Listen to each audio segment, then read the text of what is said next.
6 managers who fell from grace as Andrea Pirlo set to join Turkish minnows. Andrea Pirlo's decision to join Turkish Super League minnows Fatih Karagümrük has conjured up memories of other managers who dramatically fell from grace. The Italian legend had looked set to herald in a new era at Juventus, but he was sacked after just one season in 2021, having only been able to guide them to 4th in Serie A. He has spent a year out of the game, despite being linked with numerous clubs. But according to reports, he has finally found a way back into management with Karagümrük, who finished 8th in the Turkish top flight last term. Here, Daily Star Sport looks at 6 other managers who dramatically fell from grace. A steady rise up the managerial ranks saw Peter Taylor named caretaker England boss for one game in 2000. He used that clash against Italy to make the fateful decision to hand David Beckham the captain's armband for the first time. Just 2 years later though, he was managing Hull City in the 4th tier, though did lead them to 2 successive promotions. He was poached from the Tigers by Crystal Palace, but only lasted 16 months before dropping into non-league with Stevenage. He has spent most of his time since then in the lower reaches of the EFL, taking charge of Wycombe, Bradford, and Gillingham. His most recent post was at National League South side Welling United, but he only lasted 166 days in the role before leaving in March. Who was your Premier League Manager of the Year for last season? Let us know in the comments section. Named Manager of the Season in 2012 for leading Newcastle to 5th before taking Crystal Palace to the FA Cup final in 2016, Alan Pardew had developed a reputation for being a sold Premier League manager. But a disastrous final year at Selhurst Park and a catastrophic 4 months at West Brom ultimately sunk his career in England. He won just 3 of his 24 matches in charge of the Baggies before his dismissal, which saw the Midlands side relegated.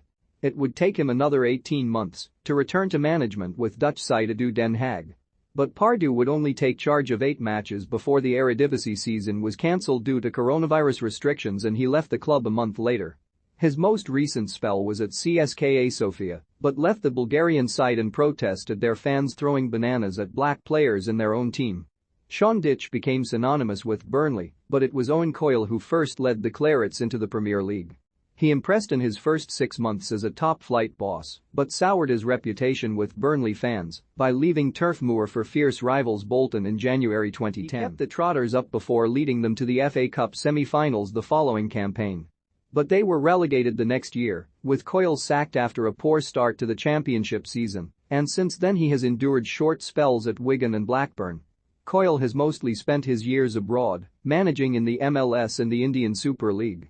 He left Jamshedpur at the end of last season, returning to his native Scotland to take up the manager's role at second-tier side Queen's Park. Already a Celtic legend as a player, Neil Lennon reinforced that status during his 2 spells as manager of the Scottish Giants. He led them to 5 league titles as boss, as well as winning the Scottish Cup 4 times. He had a struggling spell in England as boss of Bolton, though the club was dealing with financial problems during his time in charge. He initially was hailed by fans after returning to Celtic Park in 2019, winning 2 successive league titles. But his 3rd year back in Glasgow saw him attract intense criticism from supporters and he resigned in February 2021. Just over a year later, he was appointed boss of Cypriot Minnows AC Ammonia, where he remains. While his time in charge of England was a disaster, Steve McLaren recovered his reputation at Twente and with Derby County. But after being dismissed by the Rams in 2015, he made an ill-judged move to become manager of Newcastle. It took the Englishman 8 games to win his first Premier League match in charge of the Magpies before he was sacked in March 2016. He next popped up back at Pride Park, but lasted just 5 months before being fired. McLaren's last job in management came with Queen's Park Rangers, but again it was only a short spell as he was let go after less than a year in charge following a dire run of 1 win in 15 games. The Englishman is now one of Eric Ten Hag's assistants at Manchester United. Arguably the ultimate fall from grace was that experience by Don Revie in the 1970s. Revie had transformed Leeds United into one of England's best teams, winning 2 league titles in the FA Cup. His success at Elland Road earned him the England manager's job, who he led to the British Home Championship in 1975. But the 3 Lions failed to qualify for the World Cup in 1978 as Revie grew increasingly unpopular with his players. After only finishing 3rd in the Home Championship in 1977, Revie missed a friendly against Brazil to negotiate on taking the UAE coach's job. After 3 years there, he returned to club management with a succession of Middle East clubs, but never worked in English football again.